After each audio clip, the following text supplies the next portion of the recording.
everyone, welcome back to the Wealth Corner. I'm Chrissy. I'm super excited to have you here. And if you caught the last episode, that means you're ready to dive into the world that is investing. Now, before we begin, apparently today's your birthday. Woo! So, first things first, happy birthday.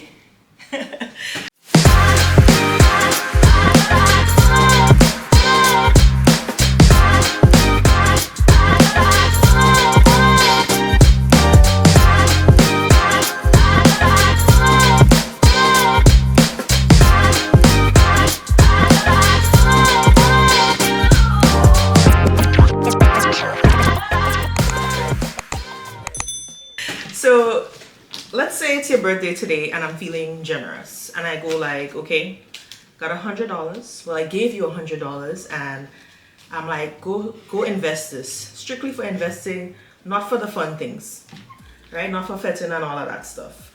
Would you invest this $100 into one company, or would you spread this $100 across 500 companies? Yes, 500 companies all at once. So stick a pin on this, because in the next few minutes, I'm going to break down two key investment types, which are stocks as well as ETFs. So you win, aka make money, when the company grows, allowing you to sell the stock at a profit.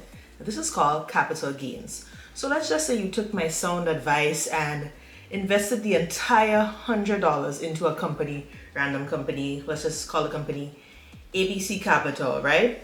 And the price of one share is $50. So let's just say, you know what, we're using all the money. We're not gonna spend this money on a Fed or anything else, but we're spending it on investing. And you go ahead and you end up buying 2 shares of ABC Capital, right? And the cost is $50. You check me back a year from now and I'm like, how is the investment going? And then you're like, you know, this stock went up $20, so it's now worth $70 from the time we spoke and the time you told me to invest. And we bought 2, so lo and behold, now you made $40 profit from just purchasing both at $50 each. So I'm smiling, you're smiling, we all smiling because we don't like unemployed money. We love putting our money to work, making that money make money. And that's what it's all about. Also, you make money from dividends. You probably heard that word at some point. But a dividend is a payment a company gives to its shareholders, usually from its profits. I like to see it as a thank you for choosing to invest in their business, basically. So let's say I invest, or you more so, because it's your birthday money. So let's say you invest $100 into XYZ company that pays a 5% annual dividend. That means every year you will earn 5% of 100, which is $5, just for holding the stock. And you know, if the company pays dividends quarterly, you would receive $1.25 every 3 months. Here's the best part. Now, if you reinvest those dividends, your investments can grow even faster over time. And this is called compounding, basically where your money makes money. I have a lot of stocks that give me dividends. Obviously, it's not like life-changing, but this definitely helps in escalating my urgency, using that word loosely, for wealth building. Initially, I had started a dividend portfolio, but then I was like, you know what, let me just focus on other things, and if the stock has dividends, it has dividends.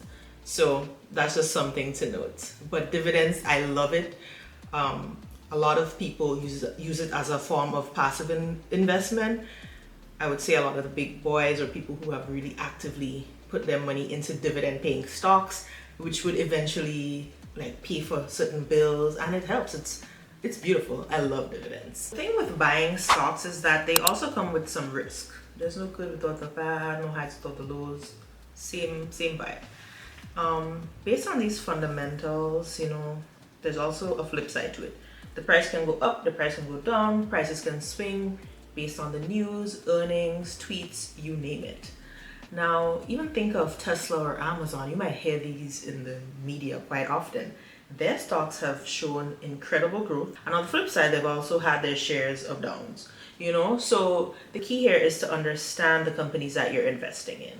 Stocks can offer high returns, but they also require due diligence. So it's not worth just diving into and you don't have your goggles on, basically. An ETF, or exchange traded fund, is a type of investment that holds a collection of stocks, bonds, other assets in one package. Now picture this package like a basket of investments that you can buy and sell on the market, just like stocks. I like to think of ETFs as me going to the market or supermarket and picking up a bunch of different fruits. So as opposed to let's just say a random Friday, I'm like, you know what, let me just go get oranges. Nah, I'm gonna go get oranges, apples, grapes, all the fruits that you could think of. So now I'm putting them into my basket, or those bags we have to pay for now. Putting them into those bags, so this bag is diversified. So I'm not going home with just oranges to eat over the weekend. I'm going home so I can have a good feast, a good variety of fruit, so I can be, happier with that decision. And I'll be happier with that decision as opposed to just eating oranges over the weekend. So that's how you should think of ETFs, just like a basket or a collection of different fruits, but not really fruits. Let's say I invest $100 in an S&P 500 ETF like VOO.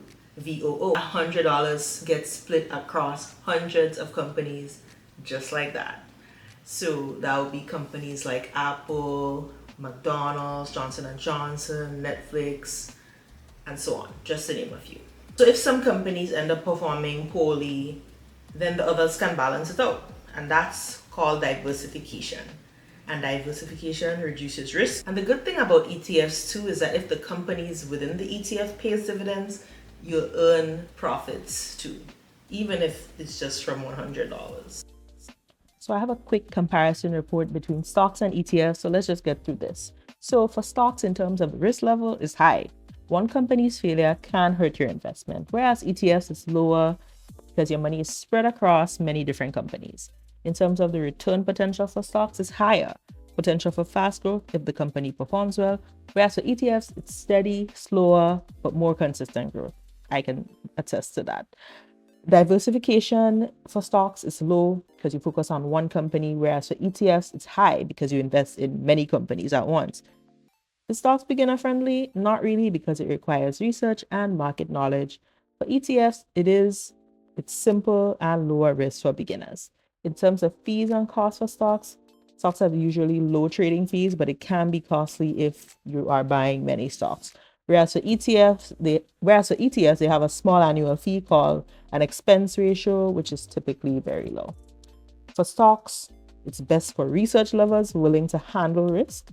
And for ETFs, it's best for beginners who want a simple, diversified approach. Majority of my portfolio holds ETFs because I'm what you call more of a lazy investor. And side note, the best investors are dead, so mostly less is more. So the less you do, better. Not debatable. So yeah, I was saying, so for the majority of my portfolio, it holds ETFs. So I got VOO in there, a really strong position in there too, from when I started investing back in 2020, and that has grown beautifully. I'm not gonna just show it all off, but it has grown beautifully, as well as some other ETFs I have in there. Now I do also hold some pretty risky stocks in there, but for the most part, my portfolio is pretty diversified because while I do take on some form of risk, I just want to kind of have more of a hands-off approach. I'm not an investor who's a worried kind, like if the stock could go down, I'll be fine, it goes up.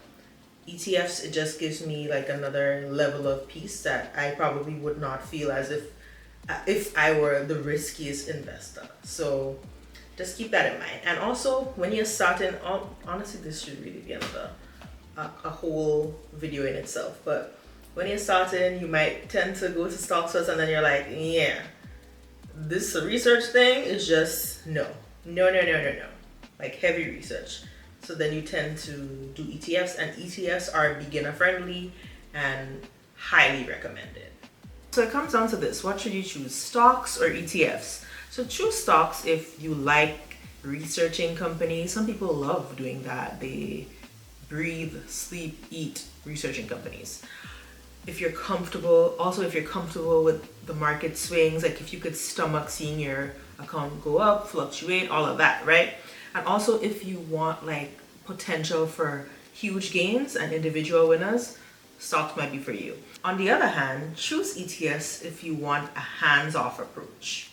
If you're okay with slower and steady growth with less stress, ETFs. If you want built-in diversification, ETFs. As you can see, you can probably tell I have a favorite already.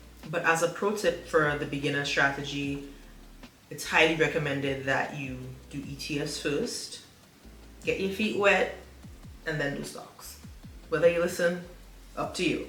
But it's just a pro tip. Many people dibble dabble in stocks first and then they mature into ETFs, and that's a joke. Please don't think it's ETFs are more mature, like dead that.